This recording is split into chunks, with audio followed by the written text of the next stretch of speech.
میرا نام راجہ ہے اور میں گاؤں میں رہتا تھا اور بابا جان شہر میں رہتے تھے اور ہفتے میں صرف 2 دن گاؤں ہمارے پاس آتے تھے۔ گاؤں میں ہمارے کافی کھیت ہیں جو گھر کے قریب ہی ہیں۔ میری عمر صرف 16 سال ہے، لیکن گاؤں کی صاف ہوا اور کھلی زمین نے مجھے صحت مند اور توانائی سے بھرپور کر دیا ہے۔ میری تعلیم کے لیے شہر کے ہاسٹل میں رہنا پڑا۔ ہمارے گھرانے میں ہنسی مذاق اور سمجھ بوجھ کا ماحول بہت اچھا تھا۔ میں بچپن سے ہی ورزش اور کھیل کود کا شوق رکھتا تھا۔ میں رات کو تیل سے مالش کر کے سوتا اور صبح دوڑ کر ناشتہ کرتا۔ ناشتہ خالہ جان بناتی، دوپہر کا کھانا بھابھی تیار کرتی اور رات کا کھانا میری بہنیں۔ یونیورسٹی کے لیے شہر آیا تو مجھے اندازہ ہوا کہ جوانی کیا چیز ہے۔ گاؤں میں ہر چیز صاف اور سیدھی تھی، لیکن شہر میں ہر طرف لڑکے لڑکیوں کے ساتھ مختلف تعلقات دیکھنے کو ملتے تھے۔ لیکن مجھے کسی بھی لڑکی کے قریب جانے میں شرم محسوس ہوتی تھی۔ گرمیوں کی چھٹیاں آئیں اور میں اپنے بھائی کے ساتھ گاؤں واپس آیا۔ راستے میں بھائی مجھ سے مذاق کرتے رہے کہ کوئی دوست بنایا نہیں۔ میں نے انہیں اپنا ڈر بتایا کہ میں لڑکیوں کے قریب جانے سے جھجکتا ہوں۔ بھائی نے کہا کہ جب شہر واپس آئیں گے تو وہ اپنی کچھ دوستوں سے ملوائیں گے۔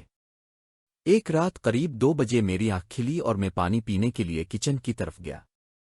اوپر ہمارا کمرہ بھائی بھابھی اور چچا کی اہلیہ کے کمرے تھے۔ نیچے کچن امی اور بہنیں تھیں۔ جیسے ہی میں اوپر سے گزرا مجھے کچھ سرگوشیاں اور ہنسی کی آوازیں سنائی دیں۔ میں نے جھانک کر دیکھا کہ بھائی اور بھابھی ایک دوسرے کے ساتھ کھیل رہے تھے۔ یہ منظر دیکھ کر مجھے عجیب محسوس ہوا۔ پھر اچانک چچی کو باہر کھڑے دیکھا۔ میں نے فوراً اپنے کمرے کا دروازہ بند کیا اور بستر پر لیٹ گیا۔ میں سوچتا رہا کہ یہ کیا ہوا۔ صبح اٹھ کر ناشتہ کیا، سب ڈائننگ ٹیبل پر موجود تھے۔ بھابھی کی مسکراہٹ مجھے خاص محسوس ہوئی، لیکن میں خود کو قابو میں رکھتا رہا۔ اس کے بعد میں کھیتوں کی طرف گیا۔ وہاں کام کرنے والے لوگ کھیتوں میں مصروف تھے۔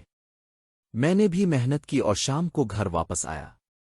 بھابھی اب بھی موجود تھیں، ان کی مسکراہٹ اور خوش اخلاقی مجھے متاثر کر رہی تھی۔ رات کو میں بیڈ پر لیٹ گیا اور مالش کرنے کے بعد سو گیا۔ خواب میں بھی بھابھی اور کچھ عجیب منظر نظر آئے۔